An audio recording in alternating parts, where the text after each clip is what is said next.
Okay.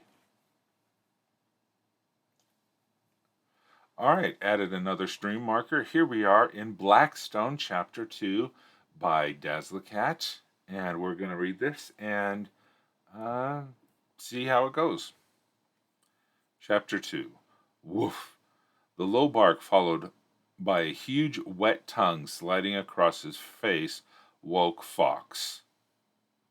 He opened his eyes to full daylight coming in his small window with no idea how late into the day he had slept.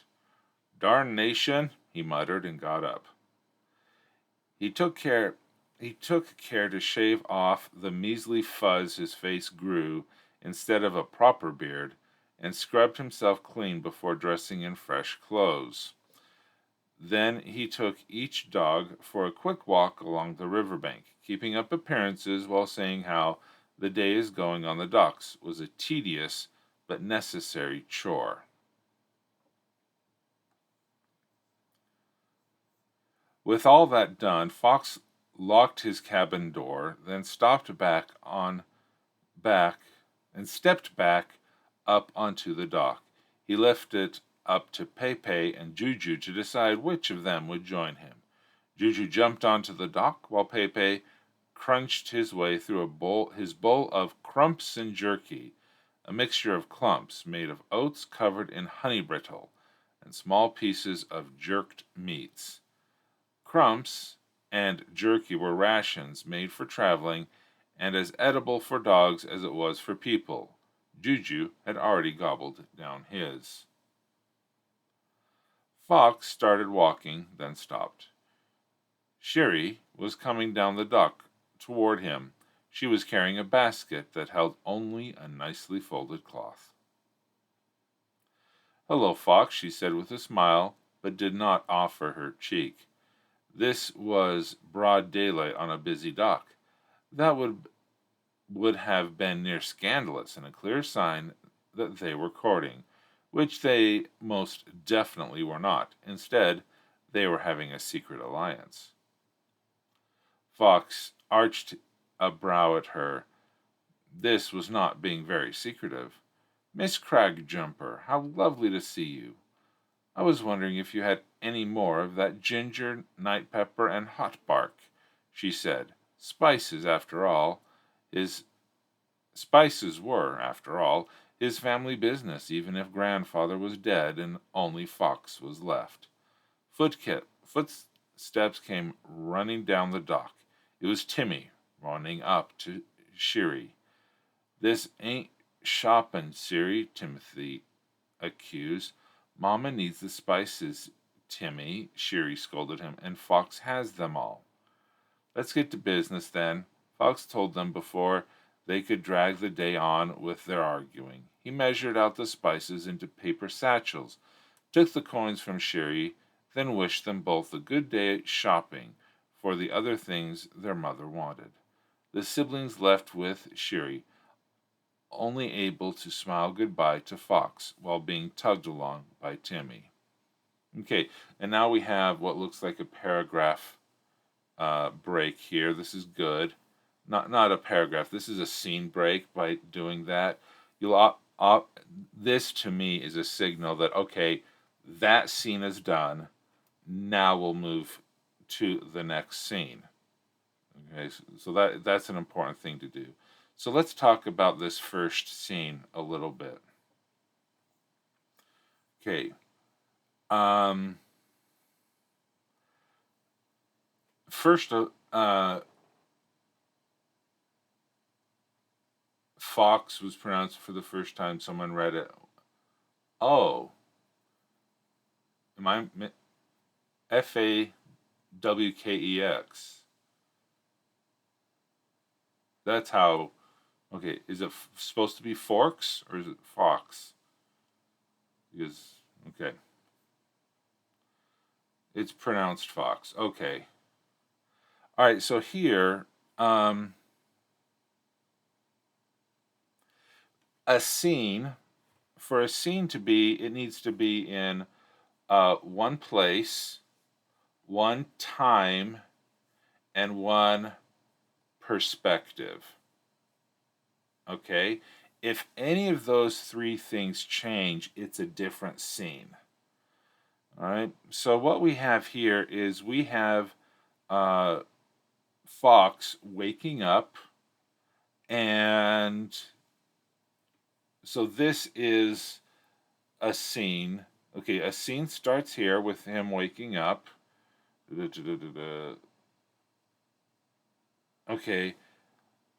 Okay, so he's waking. He's in his cabin,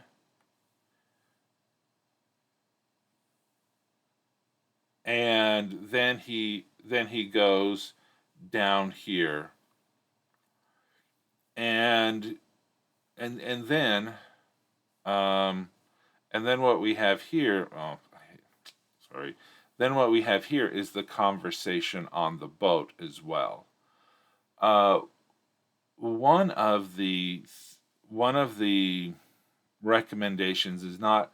It's a trope. Is starting a chapter by waking up is something that many authors would um, discourage editors to discourage because in media res means in the middle of the action.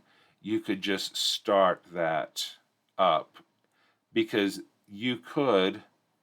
um, you could you could start this whole story and get rid of the that whole part about him being in his cabin and just start with him on the dock and then just mention quickly, yeah, starting by waking up is bad for the beginning of a book. Yeah, and I know that because I did it myself and got ripped to shreds for it. But see, what you could do is you could have Fox already on the deck and then just mumble that he woke up late. Okay, let's let's make sure we get the timer going on this one because okay, so you could have that. You just say, okay, Fox was felt scattered as he was arranging things because he woke up late. The sun was extra hot because he woke up late. And he kicking himself because he could have missed some sales because he woke up so late. And that way you don't have to go through the whole action of showing him waking up and being slow and being worried about the time, but you could have him in the moment on the dock as a part of the scene and then just say, with just snippets of a sentence, refer to the fact he woke up late, he shaved, he cursed his lack of a beard. Okay, he could just go like that and feel, you know, the smooth skin or something like that. Was wanting to show uh, the lack of proper facial hair, which bothers Fox. Okay, well, one idea is he can always touch his, yeah. Uh, like at the end of the day, he looks in a mirror and he says, "That's it. Come on." Or he just says, as late as he was, he would much rather have a fuller beard that would take longer to shave, or something like that. Yeah, but see, okay, so let's get into the characters. You have Fox, you have Miss Cragjumper, and you have Timmy. Okay, Fox, Sherry, and Timmy. Okay, for a scene, you need to have a goal. You need to have conflict and you need to have a disaster. Now, disaster can be relative depending on the tension that you have this part of the story. So, what is Fox's goal in this first section? Um, because Shiri has a goal. She's coming to buy spices. Timmy has a goal. Um, let's see. Timmy running up to Sherry. This ain't shopping, Sherry, Timmy accused. Mama needs spices. Okay, so Timmy has. I don't understand Timmy's motivation for being here. The goal was stated at the very end of chapter 1. He needs to visit the brethren. Okay, so that's why. All right. Okay, so that is a challenge, but even 5 words saying you could cut off uh, this whole part here, and that would give you more room to work on. Saying he remembered that he had to get to the brethren as quickly as he can, and so his goal then, if his goal is to get to the brethren, what is the conflict? The conflict could be Shiri showing up and Miss Crag Jumper. She is stopping him from accomplishing a goal. Is it a malevolent? Is it antagonistic? Maybe, but it's not a high stakes thing. But she is the antagonist. She's stopping him from accomplishing his goal to get to the brethren, and this gives us a feeling of the conflict drives the story forward.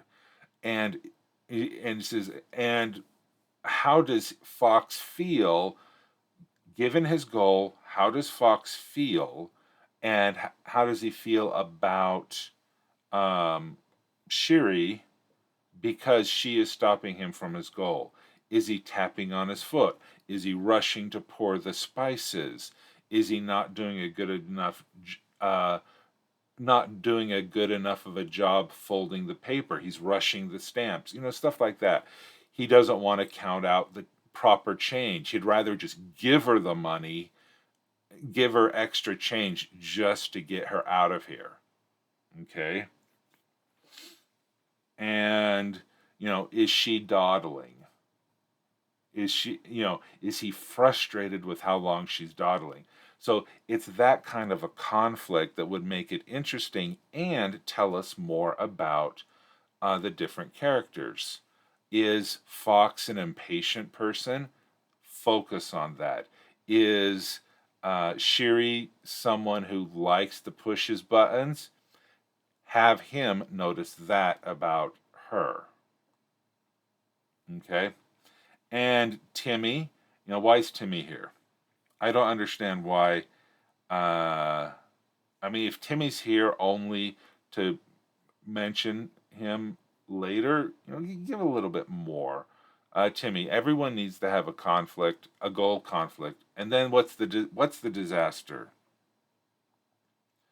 Okay, the siblings left with Shiri only to smile goodbye at Fox while being tugged along by Timmy. Okay, good ending, but what you can do is the disaster is that he notices the angle of the sun on the dock, and he realized how late in the day. I don't know if they have clocks or watches, but most people have a concept of a sundial, meaning how far above with her leaving, it's now noon, or the sun is at its zenith, and you just go, oh, that could be a disaster. Low stakes because it's only chapter 2, but still something frustrating. And then that disaster reinforces the goal from the previous chapter: get to the brethren faster. Okay, so that is something that you could dig into the characterization. A bit daring, boyo, a voice said from beyond the gosling. Fox turned. An old fisherman sat on the crate stacked on the dock beyond the gosling and near a fishing boat tied beside the keel boat. A bottle of rum stood on the crate beside the old fisherman. What am I daring? Fox asked in an amused tone as he wondered if this was the old man talking or the rum he had been drinking. All right. So this also really good here. You set up the concept of the rum to get the idea into me that this guy might be morning drinking and wondering, but this is a little bit of telling us um a, a bit daring, boyo. I mean, a voice. What kind of voice? Um, you know, how how did the how did the voice come across? Was it slurred, or did he recognize the voice? Was it um, the same old fisherman sat on the crate on the dock, and is this a common interaction? I don't know. Crag Jumper's little girl, the old fisherman said, heard her heard her over in your boat a night or two. He raised his rum bottle and winked at Fox. No worries, she's not wantin' a wedding, so I ain't tellin' folks. Juju panted out a laugh. Fox sucked in a breath in hopes of fading the red from his face, then cleared his throat. Thank you for your discretion. All right. Okay. So can Juju really understand that? I mean, I don't know. Name's Bristol, the old fisherman said. I'm too old to see a girl unhappy these days, and it's good to see you enjoying life after losing your old man. His voice turned sad. Harder to do when you get old. Fox blinked at the old fisherman, suddenly remembering Bristol had lost his nephew in the same fire that had murdered grandfather. His grief had been too strong for him to remember much more than some of the other grieving faces. Name's Fox, he introduced himself. Sorry about your nephew. This time Bristol nodded, face deepening in his own recent grief. We fished together, Bristol said, was teaching him everything I know about the dark water and Thrundank. He was going to be my heir. Turned out I was his. Okay, very realistic reactions there. Ever hear ever hear if Rap caught that murdering wizard? Fox asked, turning from his own grief to ease to his easier turning from his own grief to his easier to deal with anger. Okay, sounds a little bit awkward there. I'm not sure what you're trying to say. As of yesterday, comma, Rap was had not, but there was always a slim chance the captain of the town watch would do his duty to Blackstone instead of to the hand who showered him with coins. Okay, again, good information, a little bit telling. Um, you could say um, in about the same length. You know, the last time he saw the captain, he was accepting the coin's hand, or the hand's coin. So instead of just telling us that he's a crooked cop, you could say that Fox had witnessed it, and in about sentence, you know, or how uh, the Rap never seemed to pay his bill at the tavern, but yet a mysterious coin uh, kept showing up. Never gonna happen, boyo, he grumbled. He loves his fat coffers too much. Okay, so it's a no, it's a poorly kept secret. Oh, I'm sorry. Okay. Bristol corked his rum and tossed the bottle down onto his neatly piled nets. "Don't mind at all, boyo," Bristol said, his face brightening. He stood up, and despite his age, his back was straight, and there was still plenty of spring in his step. The three of them headed off to the Blackstone Inn. Okay, now here is at the end of another scene. Okay, I missed a bit. Okay. Um, so here, this is because here, he's changing the from the character he's talking to on the boat, and then he's going to the odds shop. Okay, so this is another break in a scene, just easy, put it in another paragraph break to signify to the reader that there is a clear break in the scene. So let's talk a little bit more about this scene here. Okay, usually when we're talking about the scene sequel method, we already described the first scene having a goal, conflict, and disaster. Often you would follow that up with a reaction, a dilemma, and a decision. Okay, so here if we were talking about this scene as a sequel scene as opposed to a traditional scene.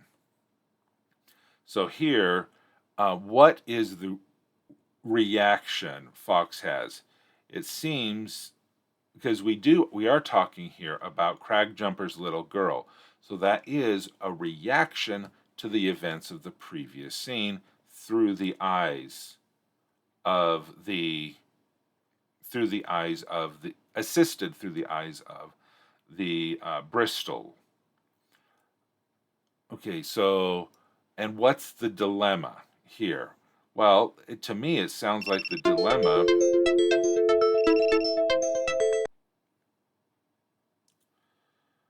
To me, it sounds like the dilemma. Oh, did I actually turn off the timer?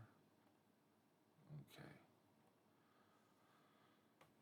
To me, the dilemma sounds like it is that Bristol knows that she was over at his boat a couple times.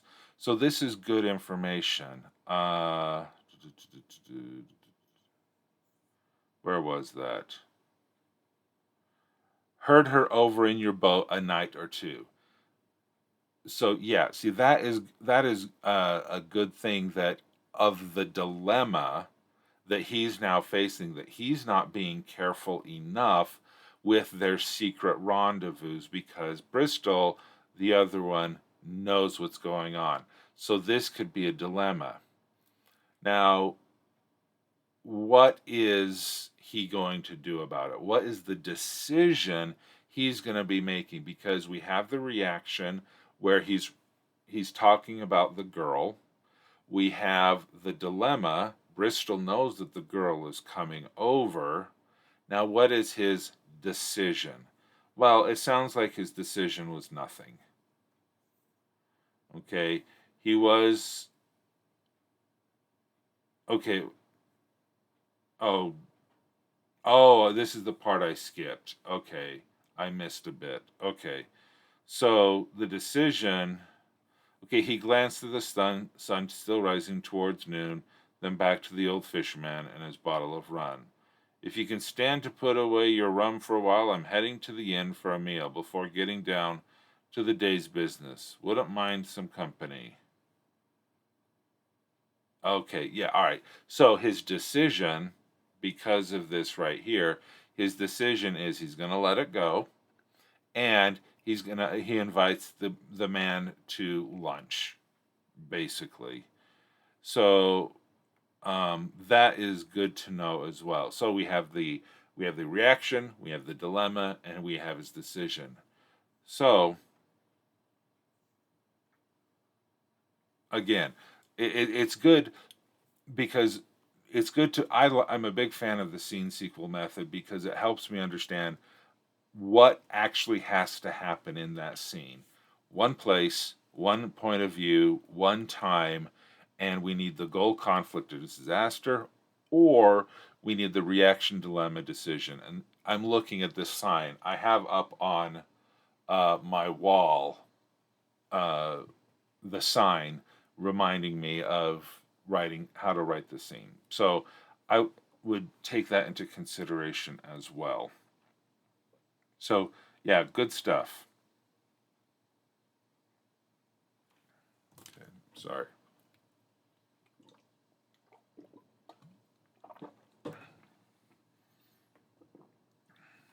Okay, so now we're stepping into the odd shop. So we've had our scene, we've had our sequel. Now we go back to a scene again, meaning goal, conflict, and disaster. Fox stepped into the odd shop, letting Juju in before closing the door behind them. It had been a good meal with Bristol, and he still felt jovial. There's only one customer in the modest shop. He counted out his coin and left with some little thing he dropped in. He counted out his coins and left with some little thing he dropped into his belt pouch. With an exchange of good days, the customer left.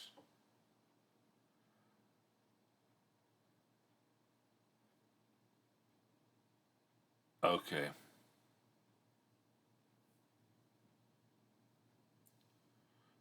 Yeah. Uh, Greetings, Brother Fox. A man who looked as old as grandfather had been said. A man who looked as old as grandfather had. Uh,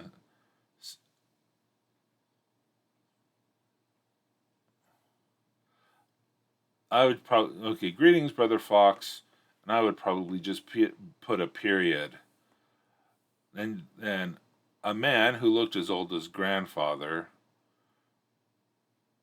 comma, okay, just stood. Okay, greetings, Brother Fox. A man who looked as old as grandfather stood behind the counter. Okay, that gives us an action. Is he's standing there, and so you can just make it a complete sentence for the words spoken, and then instead of the attribution like said the old man, said the bartender, whatever, you can just say a man looked who looked old as grandfather stood behind the counter, and that would tighten it up, and um, yeah, and be able to give a better explanation here. Greetings, Father Bernard. I'm not sure if that, but yeah. Fox replied, I come with a problem. Excellent. He has a goal. He wants to solve his problem. Or at least that's what we think. I don't know if it's true.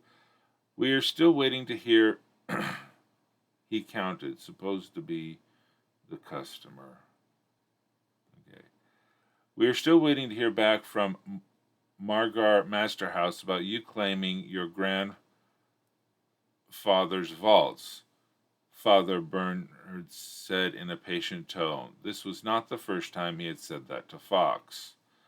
Ah, dang it. Fox blurted out, then gave his head a quick shake. Actually, I have a different problem. The hand moved it, but were attacked by Nislings last night. Now, those little buggers have it. What is the it referring to? Okay, hand moved it.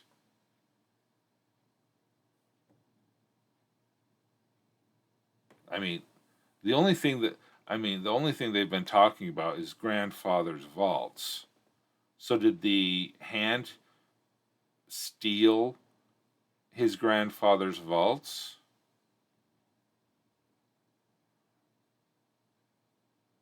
So it's something in chapter 1 and it's a secret. But do both of these people, who's it a secret from? Is it a secret from the reader or is it secret from this the Father Bernard, or is it I mean, who's the secret from being kept from? Okay, so he has a goal and he has a conflict because Father Bernard wants him to talk about the vaults.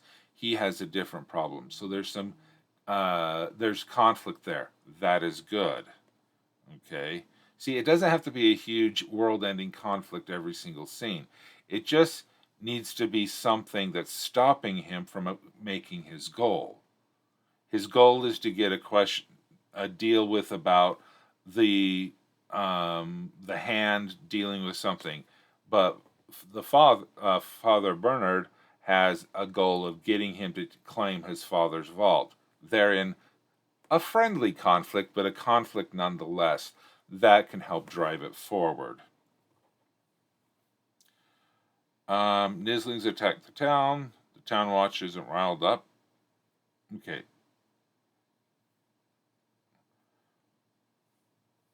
All right. Happened outside of town in some old orchard, Fox explained. They were heading somewhere on a path. Father Bernard arched a brow at Fox. And you weren't noticed by anyone? Fox rolled his eyes. No, Father. I went by moonlight, and one of the dogs tracked them while we stayed too far back to see them. He huffed out a breath, which is why they were already dead and pierced with those nasty little quarrels. You sure the Nislings took it? They cut the strap off a dead hand to get it. Have you tried scrying for it, Brother Fox? Father Bernard asked in a lecturing tone. Of course not. With the wizard around and the bag being enchanted, it's a good way to get found. All right, see here, more tension, more conflict. This is good. With your level of magic, he arched a stern brow. Made Fox blush.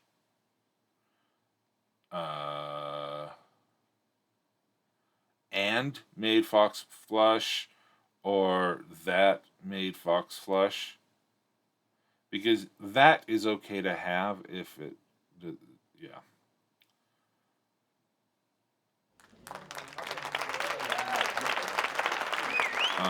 This shop sells many little trinkets and charms. Not to mention, people are always arriving with such things of their own. Your magic would be nothing more than a drop in a rain shower, even if it fell right where a wizard was looking. Fox rubbed the side of his nose as he struggled to not argue with Father Bernard. The old man sighed. Your scrying only works on a map. Unless this wizard is already watching you or your map, that type of scrying is unnoticeable. As for the charms on the sack, you must actively cast magic on the sack for them to react. He stopped talking until Fox met his eyes. Stronger, more direct viewing scry magics will be noticed, but not what you can do right now. Okay, so good. We're understanding that Fox, has limitations. But this does sound a little bit of Maiden Butler. Like, as you know, Fox, your magic can only do this.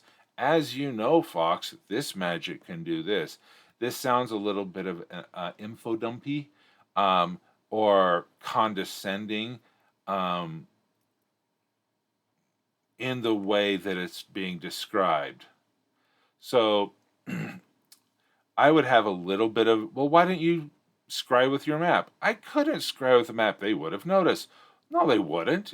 You could tighten up the dialogue so instead of him explaining to what seems like me is in the audience how his scrying works, he could just say, listen, why don't you use your map? I can't use the map. They'll detect it. No, they detect visual scrying. Your scrying's fine. It just shows up on the map. Make it more conversational and bouncing back and forth as if they are having an argument. And that will also give us more insight into Fox and Brother Bernard. Is he a patient teacher? Is he a stubborn teacher? Is he excitable? How does he handle this argument? And then it teaches us more about Fox as well. How does he handle an argument from someone who is in a position of power over him, even if, you know, may or may not be a major thing of power, but it just seems like at least he's an old man and he's a young whelp. You know, there's that. All right. So I think this is a good start, but I would recommend that you go through and really identify where your scenes are, where they break, and make sure you talk about the goal, conflict, and disaster, and then the reaction, dilemma, and decision, because we haven't. We're running out of time, but we haven't. I don't know. I don't know where that scene ended, but what is the disaster that they're as a result of their conversation and the conflict that two of them have? What's the disaster? Either something that happens is a disaster, or new pieces of information that explain what the disaster is, or a disaster is revealed to him. Okay, so with that, really good start. Really, really good. I mean, you already have the bones there. I mean, I could identify that one scene. All right, you can tighten it up a little bit. Your first and second scenes that we went through already had the goal, conflict, and disaster, the reaction, dilemma, and decision. It was already there, so that was good. And we just need to tighten it up, pump up the knowledge about it, use dialogue to show more of the conflict and avoid the as you know kind of info dump. But yeah, really good, really good. Okay, so with that, let's start another sprint.